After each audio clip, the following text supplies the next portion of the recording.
What is up, guys? It is the Sound Alchemist, and I'm back to bring you more facts on the Warhammer 40k lore. Today we are going yet again into the pantheon of the Eldar gods, or Eldari as they're now called.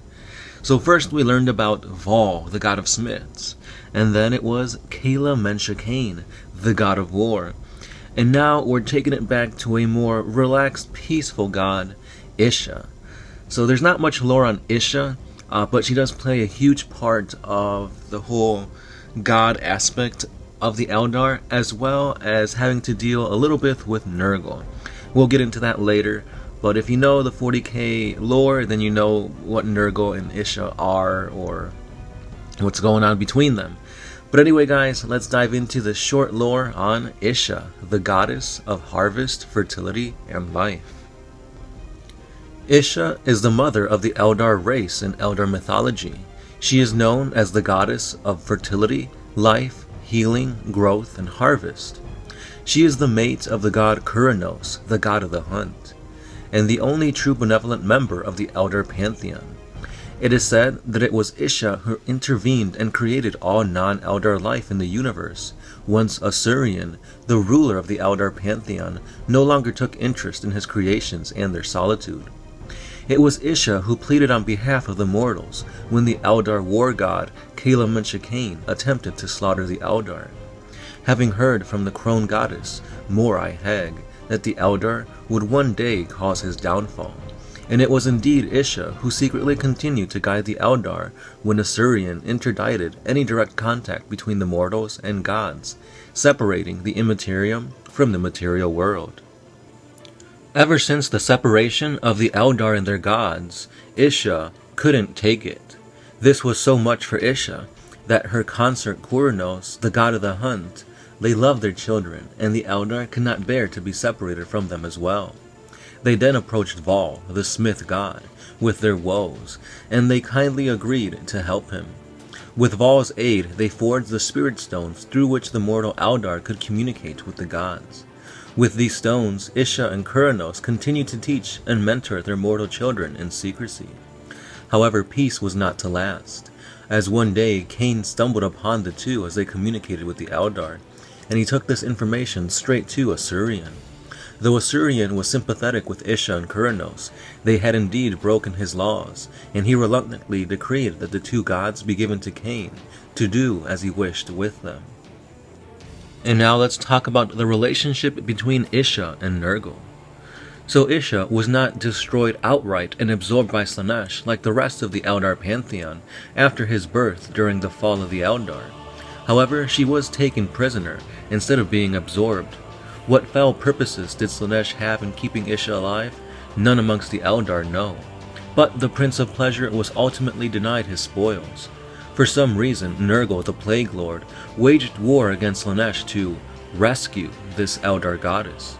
Why Grandfather Nergal intervened is unclear, although some Eldar savants believe that the oldest of the major Chaos gods wanted to give the youngest among them a good lesson about his proper place in the order of things.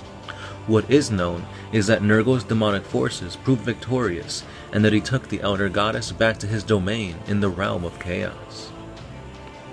A goddess of rejuvenation and a god of decay seemed like an odd pairing, but Nergal came to adore his new companion like no other being in the universe.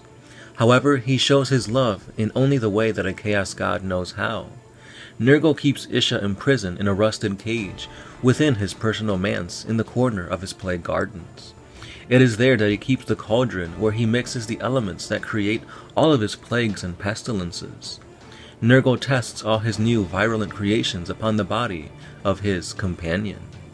As the goddess of healing and the embodiment of health and growth, Isha can cure herself of these afflictions, but the Plague Lord gains an idea of their potency by watching how much power the Eldar goddess must expend to cure herself. If he is indeed pleased at how hard Isha must struggle to conquer the disease, Nergal releases this new creation upon some unsuspecting world. But if not, he starts over, working at his cauldron until he has something new to give his companion. Isha accepts her lot stoically and fights back against the plague god's evil in the same way she once fought against Cain. She whispers the cures to these new diseases into the universe so that mortals might know them and resist the hideous designs of Grandfather Nergal. And lastly, we end with a little bit of information. So Isha is often depicted crying. Her symbol is the tiered eye, symbolic of her sorrow in being separated from her mortal children, the Eldar. And that's all I've got for you guys on Isha. Really awesome goddess here. I really like the fact that she fights back against Nergal in her own way. It's pretty cool how it's like a cycle of decay and rebirth. Really awesome there, GW. I like that. But I really need you guys to do more with Isha. We don't even have an image of her. There's no official image released of Isha, the goddess of fertility. So all the images that I've shown you here is basically fan art. So yeah, hopefully they do improve the lore of all these gods in the 40k universe. But what I want to know from you guys is, if you guys could continue the lore on Isha, how would you have that play out? Leave a comment below, and maybe I'll do a what if scenario for the 40k universe. It has been something that's been bubbling in my mind, so like, what if instead of Horus, doing the whole heresy, maybe it was like Rogal Dorn, which there is something like that. So we might do that in a later episode. But for now, I just want to know what you guys would do with the storyline if you had to progress the story of Nergal and Isha. Also guys, we do have some awesome giveaways coming in the future, so stay subscribed for that. Also hit us up on Facebook, because that's where we will post Facebook giveaways as well, so you guys get double the chances to win epic awesome prizes. So like I said, we do have a Facebook page. If you want to support us, head on over to Patreon. A simple $1 a month goes a long way in bringing you giveaways and more 40k content. So that's all the time I have for you guys. This was just a short and sweet lore on Isha, the goddess of fertility. I also have a whole other slew of chaos gods, Catan, and other Eldar gods to learn about, so check out the playlist. As always guys, I'm the Sound Alchemist, part of One Mind Syndicate, and I'll catch you guys tomorrow.